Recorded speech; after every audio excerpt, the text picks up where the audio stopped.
Hello! నమస్తే అందరికీ. శ్రీ పరాభావనామ సంవత్సర ఉగాది శుభాకాంక్షలు అందరికీ. అందరికీ తెలిసిందే. మా ఛానల్ స్టార్ట్ చేసి 4 రోజులు మాత్రమే అయింది. 4 రోజులు అయినప్పటికీ మీ నుంచి రెస్పాన్స్ చాలా బాగుంది. ఈ ఉగాది పర్వదినాన మా ఫస్ట్ వీడియో రిలీజ్ చేస్తున్నందుకు చాలా సంతోషంగా ఉంది. మేము 3 షార్ట్స్ రిలీజ్ చేయడం జరిగింది. ఆ 3 షార్ట్స్‌కి మాకు మంచి రెస్పాన్స్ వచ్చింది. ఇలానే మీరు మాకు సపోర్ట్ చేసి మేము మరిన్ని వీడియోస్ మీ ముందుకు తీసుకురావాలని కోరుకుంటున్నాం. ఈరోజు మా పాపతో ఉగాది పచ్చడి ఎలా తయారు చేశామో చేసి చూపిస్తాం. మన సంస్కృతి సాంప్రదాయాలను నేర్పించాలి కదా మరి. అప్పుడే వాళ్ళు పెద్దయిన తర్వాత కూడా మన భారతీయ విలువలను గౌరవిస్తారు. ఇప్పుడు ఉగాది పచ్చడి తయారు చేసుకోవడానికి కావాల్సిన పదార్థాలేంటో చెప్తాను. కొత్త చింతపండు, మామిడికాయలు, వేప పువ్వు, తురుముకున్న బెల్లం, చిటికెడు ఉప్పు కల్లు,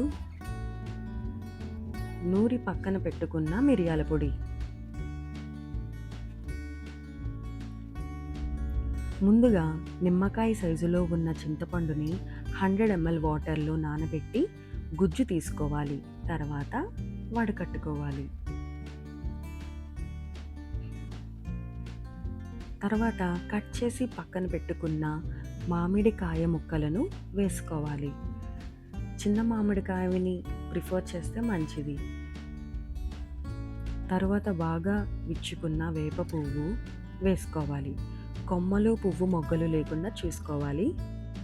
ఎందుకంటే దానివల్ల ఉగాది పచ్చడికి చేదు వస్తుందని. తర్వాత కాస్త ఉప్పు కల్లు వేసుకోవాలి. తర్వాత నూరు పక్కన పెట్టుకున్నటువంటి మిరియాల పొడి 2 చిటికళ్ళు వేసుకోవాలి. చివరగా తురుముకున్న బెల్లం వేసుకోవాలి, 1 కప్పు.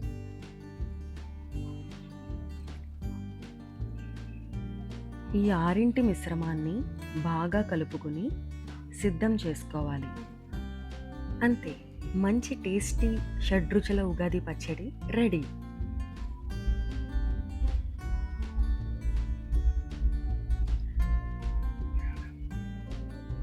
నాకైతే ఈ ఉగాది పచ్చడి చాలా ఇష్టం అండి. నేనైతే ఎక్కువ క్వాంటిటీలో చేసుకుని ఒక రోజుకి 3 టైమ్స్ అయినా తింటాను ఉగాది రోజున. ఇప్పుడు ఈ ఉగాది పచ్చడి మీ ఇష్టదైవానికి నైవేద్యంగా పెట్టి తరువాత మీ ఇంటిల్లపాది సేవించండి. ఈ శ్రీ పరాభావనామ సంవత్సరం మీ ఇంట సిరి సంపదలు ఆయురారోగ్యాలు కలగాలని కోరుకుంటున్నాము. మరిన్ని కొత్త వీడియోస్ కోసం మా ఛానల్ని సబ్స్క్రైబ్ చేసుకోండి. ఈ వీడియో నచ్చినట్లయితే లైక్ చేసి షేర్ చేయండి. Thank you. బాయ్.